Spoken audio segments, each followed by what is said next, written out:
Welcome back to part two of the College Credit Plus information session. I'm Keely Coachman. I'm the Indian Valley High School counselor. In the first session, we talked about parameters of CCP and the steps for applying for CCP. In this part of the video, we're going to be talking about the courses that are available here at Indian Valley, and we'll also give you some information about how a pathway works. We'll wrap up with some other considerations before a family participates in CCP.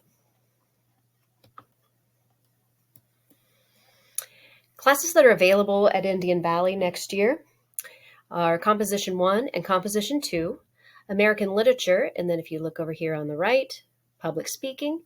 Those are all in the general area of English Language Arts. Continuing down the list on the left, Introduction to Political Science, U.S. History, and on the right at the top, Introduction to Psychology. Those are under the big umbrella of Social Studies. In the area of math, we have 7 credits of mathematics and statistics and college algebra. And then in science, we have general biology. So all of those courses can be taken here, taught by our instructors. They serve as adjunct professors through Stark State. They have specialized training in order to do that. It's nice that the students are not expected to leave our campus, and they get that instruction 5 days a week, and it's in the comfort of their own school building. Moving on. This is what a pathway looks like. This was built a couple years ago for some students who were interested in becoming nurses. So if you take a look on the left side, these are the discipline areas, so math, ELA, science, etc. And across the top, we have the grade. So these may look familiar as courses that your son or daughter may be involved in now as 9th and 10th graders. And it is my opinion that in 9th and 10th grade, students are still doing really important work that is foundational to prepare them for CCP. In grade 11, you can see in red, those are the courses that the young ladies took before they went to Altman College. So in grade 11, they took statistics, Comp 1 and American Lit, CCP biology, and government. Those are the courses that they took here with our instructors. They did a great job, and it prepared them well to leave their senior year. During their senior year, they went full-time to Altman College of Nursing. They so impressed their professors there and the staff that they actually earned scholarships to finish out their degrees, and they're practicing nurses now. We're very proud of their work. Some other considerations for you, and these should be discussed by you in your home. You know your children best. Responsibility, the mature content piece, transportation, and then cost and possible long-term consequences of CCP. So let's start with grades. In high school, grades are generally comprised of a lot of quizzes, tests, homework assignments, and that sort of thing. I can tell you as someone who was in college for a long time that there are far fewer opportunities to boost a grade. In college, you might have one assignment, one paper or test that is worth a large percentage of that grade. And that can be very, very stressful for an individual, knowing that so much is riding on that particular assignment or test. So that's one huge item to be aware of. Just a couple semesters ago, I had one student who did poorly on just one test, and it sunk that person's grade, and quite a lot of money ended up being owed because of it. It's just a huge difference between, again, high school and college. Another big change to be aware of is the role that you as a parent or guardian plays. So in high school, you're pretty strong advocates if you choose to be. You can be involved as you want to be. As you work with me and teachers and that sort of thing. I often get phone calls asking for more details about what's going on in a class or how you can help with something. And I can give that information to a parent or guardian. It is not that way in college. The student has the responsibility of communicating that information to you if they want you to have it. The student has that responsibility to communicate it to you. You are not going to get any information if you try to make contact with the professor or with the college.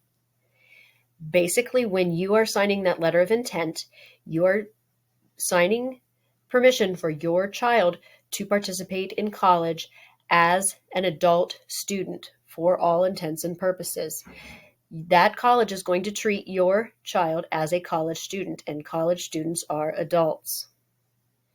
And that is a bit of a paradigm shift for most people.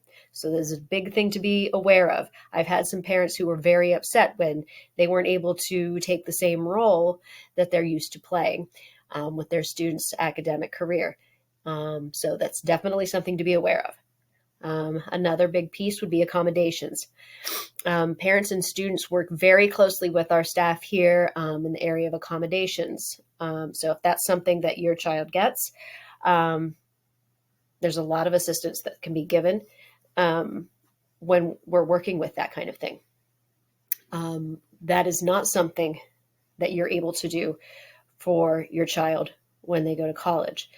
If your child typically has accommodations for his IEP or 504, that child has the responsibility of seeking out that accommodation at the college.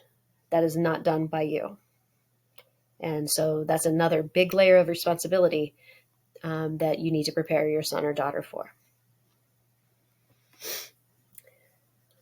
Okay. This is a big piece that was put into law a couple years ago. So I'm going to read it verbatim. A student eligible to participate in College Credit Plus and admitted to a college or university will enroll in actual college courses, which may include mature subject matter as defined in Ohio Revised Code 3365.035. So basically, what you need to know here is that, again, your child is being considered, for all intents and purposes, a college student. And the typical college student is an adult. And it shouldn't be a huge shock that college content might be a little spicier than what you are typically going to see in a high school classroom. That said, that college content is not going to be altered because your son or daughter, who is high school aged or even middle school aged in some cases, because that child is in there. It will not be altered. So a mature content permission slip must be signed as a condition of participation. You are stating that you understand that your child has to be emotionally mature enough to participate. And the child is stating, I am emotionally mature enough to participate. And that you understand that nothing's going to be changed based on the fact that the child is in there.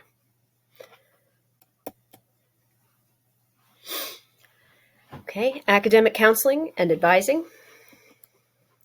Students will receive support from both the high school and the college. A CCP student will still have access to me and any other services that they would typically get at the high school. They're still high school students. Students that go off campus, so to speak, to another school typically have the other problem. They kind of unplug, and it's hard to get in touch with them. So, but certainly they are still our student. We want them here, and they are more than welcome back here for games, social events, and to use our services. College advisors. Your student will have a college advisor regardless of where they're participating. That college advisor will help provide the course selection assistance if they would have an issue with a professor. The kid needs to lean on that college advisor for support, because I'm not going to be as helpful as I might be if it were happening on campus here. And colleges must provide the same academic supports to CCP students, such as tutoring and library access. Mercy. All right, some other things. Final grades earned in a college course are going to be the same grade that's on the high school transcript. The grades are factored into the high school GPA and the college GPA, so it is a long-term consequence. College transcripts will follow you for a long, long time. CCP courses, again, are given the same weight as other advanced courses like honors and AP. And a male who turns 18 has to submit their selective service number to the university in order to remain eligible. So if your son turns 18 based on state statute, must register for the selective service. If he fails to do that and to submit that number to the college, then he may have to pay back all the money for the tuition, and you don't want that to happen. So it's easier to follow the law. Other CCP notes: if there would be a parking fee that is accrued by your son or daughter, that is going to be ultimately the CCP student's responsibility. Excuse me. Snow days can be a little bit tricky. If Indian Valley would have a snow day and the college is still in session, the child is not excused from class.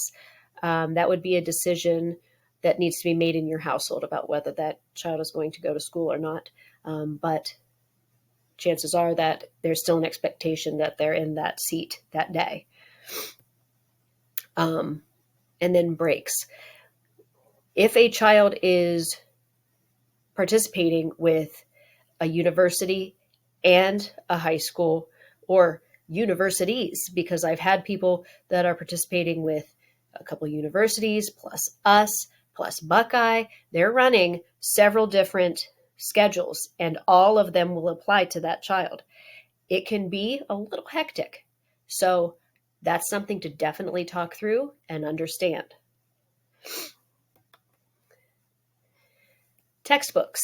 Textbooks are handled if it's an off high school campus. So if a child is at Altman, for instance, and the book is not issued by the university, then the student must provide Mrs. Crocker with the required book list. And they need to do that in a timely manner. This is kind of a big deal. Okay.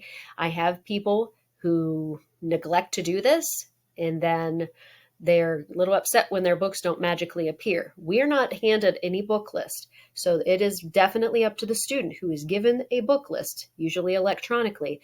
They need to be giving that book list to Mrs. Crocker, who will get the books for her, the child, but it needs to be done in a timely manner. If the child is off campus and the book is issued by the university, then it's the responsibility of that kid to pick up the book. And if they're taking courses here, we just issue it like it's a library book or any other textbook. Win, lose, or draw, it all needs to be handled appropriately. The textbook needs to be handled with care and returned so that they don't have to be charged for it. Think of it all as a library book. CCP probation and dismissal. Okay, here's where we get into some possible costs. If a student's cumulative GPA falls below a 2.0, that's basically a C average. He's placed on CCP probation. What that means is that I usually have to have a meeting with the parent. The student is only allowed to enroll in one class for the upcoming semester, and that can be a really big deal for the, depending on what that schedule is. because it can just make a mess of a schedule. And the student has to raise their GPA back above a 2.0 or they're moved to CCP dismissal. And CCP dismissal is exactly what it sounds like. They're not participating anymore. Some other things to be aware of. If a student fails a class or they drop the course after the first 14 days of it, they're required to reimburse Indian Valley for the cost of the class. And that is getting pricier all the time. I had a student who paid almost $700 for a single class last semester. And that was for one class, one class. You need to be very, very aware of the costs that can be involved here. I talked before about the transfer to degree guarantee. So colleges will accept college courses from one Ohio institution to another. It is fantastic. I love that they do that. And that's awesome. But that also means that they take bad grades too. So the bad grades are going too. It's great unless they're bad. There are also limits on how much you can borrow against for the U.S. Department of Education. There's 98 credit hours for your associate's degree and 188 credit hours for your bachelor's degree. CCP starts to chip away at that. You just need to be aware of that. You can probably file an appeal, but I would want to know that because you're probably most people end up having some kind of a student loan, even if it's small. And CCP hours do start to chip away at your eligibility for financial aid programs. So just giving you all the information, that's something to be aware of. This is just a general timeline. April 1st is that letter of intent. By mid-April, try to get that application into the university so that it's done. Paperwork's all turned in. It's usually an online application, but there's paperwork like transcripts that usually needs to be sent by us. So let there be enough time for paperwork to be submitted by whoever needs to submit it. By May 1, I hope to have my meetings done with students, or your kid needs to have met with the college advisor in some cases. And then in May, hopefully we're scheduling classes. And this is at the latest. So your April 1st checklist, the letter of intent, the textbook policy, and the mature content permission form. Those 3 items. And those can all be found in a packet that I'm putting together, and they will all be in the high school front office for your convenience. If you'd like, if you have any questions, you can contact me here in my office at 740-254-4262 or by email keely.coachman@ivschools.org. I can also meet with you virtually if that's more convenient. We can set that up. So whatever works for you, whatever's more convenient, I'm happy to oblige. If there's anything I can do for you, please let me know.